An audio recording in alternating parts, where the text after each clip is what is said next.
Santa Monica. This is inside video. Going up to people with fearlessness is a joy. And this here comes some type of law enforcement vehicle. Okay, you guys want to come back to us? We're looking right now at 네, 오늘은 어저께 그 페어팩스 길 이쪽 LA에 이어서 산타모니카가 지금 습격을 당했는데요. 지금 CVS 이런 편의점 같은 드럭스토어 같은 데인데 완전히 난장판이 됐습니다.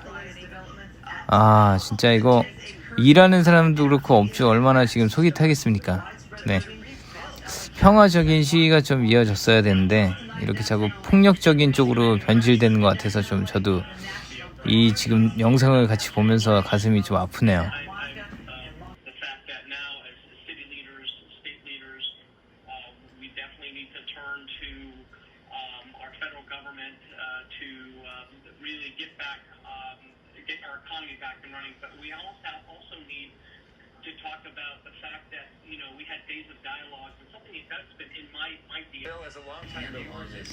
지금 여기 11가랑 산타모니카 길인가 그쪽 같은데 그 코너에 아우디에 지금 불이 나가지고 네, 지금 소방관들이 출동하려고 하는 상황입니다. 뭐 다행히 보니까 인명피해는 없는 것 같긴 한데 지금 이렇게 여러 군데 저렇게 불이 계속 나는 걸로 봐서는 계속 누군가가 불을 지르는 것 같습니다.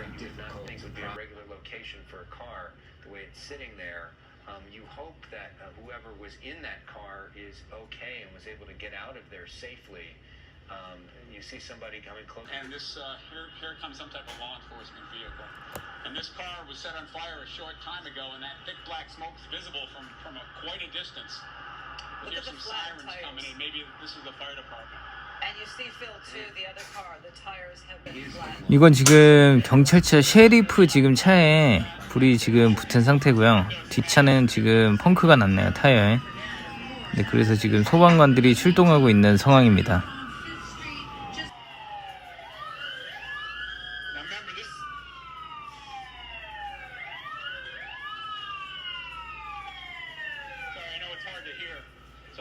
So they'll put this car fire out in no time, and they're just going from location to location, call to call here in Santa Monica this afternoon. Fortunately, there's no residential around here. There's no businesses around here. This is part of the construction, the ongoing construction of the Civic Center and the parking lot adjacent to the Santa Monica. Phil, I'm wondering if you want to weigh in with perspective on how the planet has changed so much with our cell phones and the immediacy and social media. I mean, everybody you see there has their cell phone rolling. If you look on your social media, you can see the people who've been out and about on the streets trying to get their picture, get their video, document this, protest and be a part of it, or just whatever they want to do to say, hey, I was here. You know, think about the 92 riots. We didn't have that. I'm wondering what role this plays and how society takes a look at that issue. Well, that's an excellent question, and I think that the short answer is that it makes the reality of the moment available instantly around the world. And people can choose to follow it, choose to contribute to it, choose to comment on it.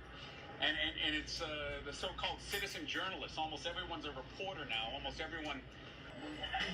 Okay, you guys want to come back to us? 지금 저쪽에는 약탈하는 사람들하고 그 평화 시위를 해야 된다는 사람 간에 좀 마찰이 있는데 여자는 이러지 말라고 지금 계속 말리는 상황이고 쟤네들은 지금 유리문은 깨 부시고 지금 들어가려고 하는 상황입니다. 근데 여자는 계속 피켓 들고 폭력 시위 안 된다고 저렇게 여자랑 또 자기 친구인지 남자친구인지 모르겠는데 옆에 같이 지금 말리는 상황이거든요. 네, 그래서 이렇게 좀 평화로운 시위가 좀 이렇게 쭉 가야 되는데 자꾸 저렇게 폭력적인 쪽으로 이렇게 하면 네.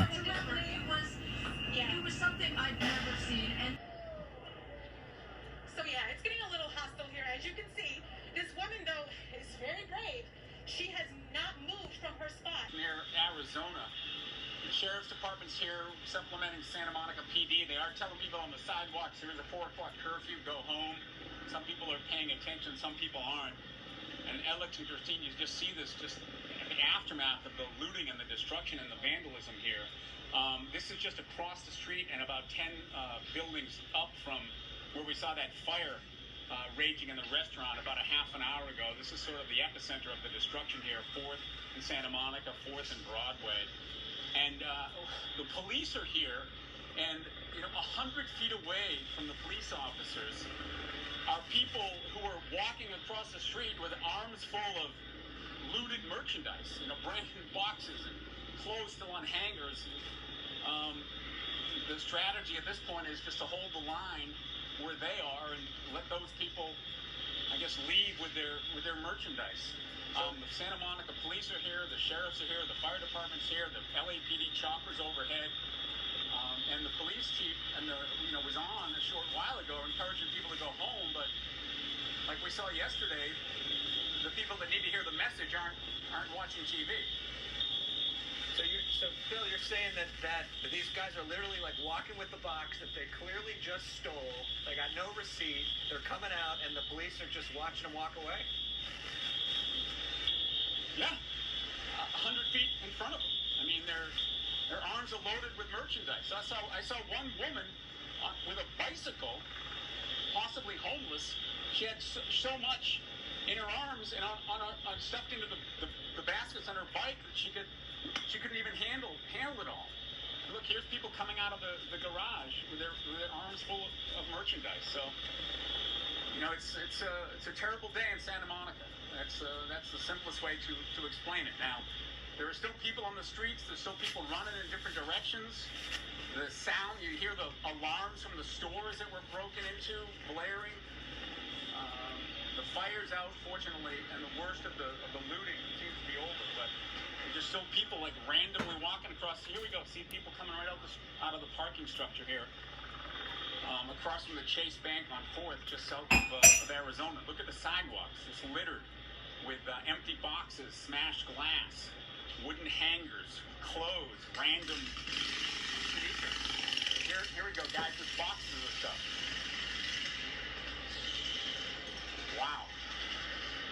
And I got an email, Christine. You were talking about getting some information from some of your contacts. I got an email from a man who runs a real estate group here in Santa Monica, who's just devastated. Said, they've spent years building up this area, working to make it successful, and now he said, I'm a part of a smaller company that owns retail centers. Many of our business owners struggling to survive through the COVID closure, and they're bracing for the announcement that they're getting ready to reopen, and now they have to witness the stores being looted and vandalized.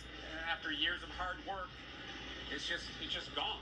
I'm not sure what store these people are getting all this merchandise from, but it must be the 3rd Street Promenade, which is just on the other side of this. Phil, And do you get the sense? coming out with boxes full of merchandise. Do you get the sense that What store is that from? Your mother's. No, it's a popular brand. Your mother's. So there are 24 police officers half a block from here that are. Wow. Yeah, that was a M80 or something like that. There's 24 police officers half a block from here, and these folks are just coming out of the 3rd Street Promenade with obviously stolen merchandise. Do you get a sense, Phil, that these folks are coordinating with each other somehow via cell phone or No. anything? Like how do they know where to go? No, I think they're just following the crowds. Just random groups of people that are going from place to place, just following each other. Phil, Yeah. I'm back here with you guys. Phil, you Go ahead. talked about the business owner you talked to who said they had built up their business. I think the most heartbreaking thing for me is to think of the businesses that were providing jobs. That Wasteland store, if I believe I know this correct, that is a resale store, clothing store, and people work there. So if somebody can't go to work next week, tomorrow? How do they feed their families? How do they pay their rent? How do they go to the grocery store? And I think the looters are trying to perhaps send their message or get their moment, but the people that they're hurting are people that are probably very young, like them as well. Young people tend to work in some of these mom and pop retail stores or small businesses, and those are people who are not going to be able to have a paycheck if the business does even come back. We heard from Mario Ramirez on Melrose, where a businessman said, my dad owns this Doc Martens store. He's 81 years old. We couldn't afford insurance and stay in. So now you see protesters, or let's just call them looters. You see looters here now hitting the Long Beach area. It's going to be interesting to see how the Long Beach Police Department handles their situation here. It is a very big city, Long Beach. This is an area where you think of tourists and families coming to enjoy a normal Sunday. But the crowd there in this side of the Times not seeming to worry at all about, you know, our helicopter shot or cell phone cameras or even posting their own cell phone videos. It is just an interesting sign of the times that, well, as we pull out wide, can implement that as well. And people caught with this merchandise loading up their cars. And some stats on that 398 arrests made by the LAPD last night for burglary, looting, vandalism.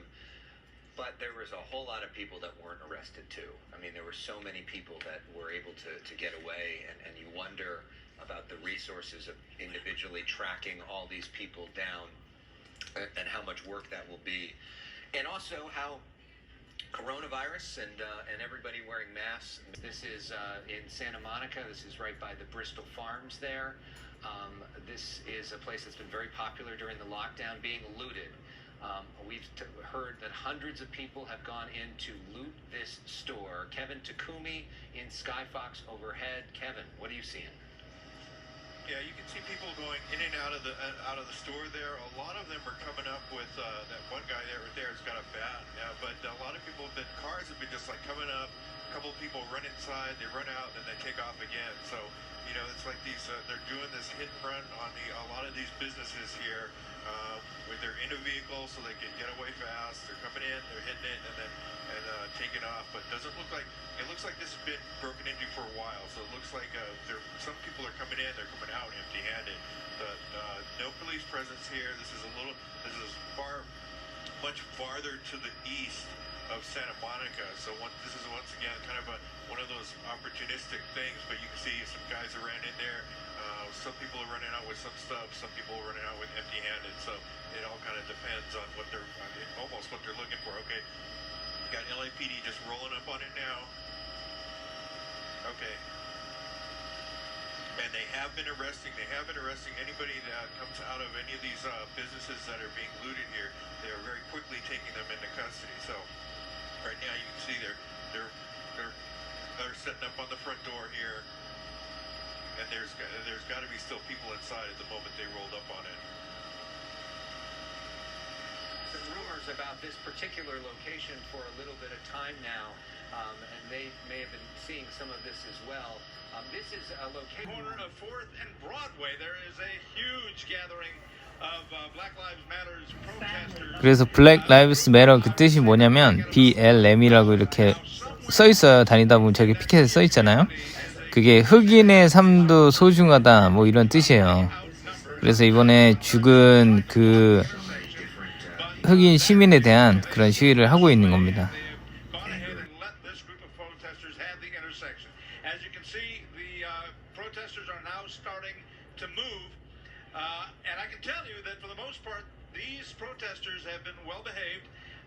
They have gathered in big numbers, but all they've done so far is carry signs, and they've been chanting as they have walked through the downtown streets of Santa Ana. Chants like "No justice, no peace," "Black Lives Matter," "I can't breathe," and the like. They've been walking throughout the streets of Santa Ana. I can tell you, as we've driven the streets of Santa Ana, many businesses have been boarded up. Those that were broken into last night as part of the looting that was going on here.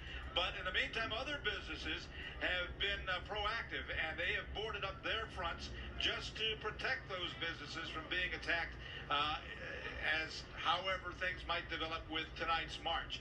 Again, these marchers are on the move once again. They have been moving throughout the course of downtown Santa Ana for the past hour. But for the most part, it's been peaceful. No sign of violence, no sign of anything getting out of hand. And I'm sure that comes as great news to the city and also to these police officers who, for the most part, at least in this one area, are greatly outnumbered. We'll be here through the course of the evening to keep you posted on the developments here in Santa Ana. That's it. Alex, we'll send it back to you in the studio. All right, thank you so much, Rick. And I think it's Chief of Police Cynthia Renaud. That is CYNTHIARENAUD. Chief. Good evening, everyone. First, I'd like to take a quick second and apologize for the earlier press conference that we put out that might have seemed a little bit short. There's actually nobody here but us and a camera person, so it is difficult to have a press conference when there's no one here to ask questions.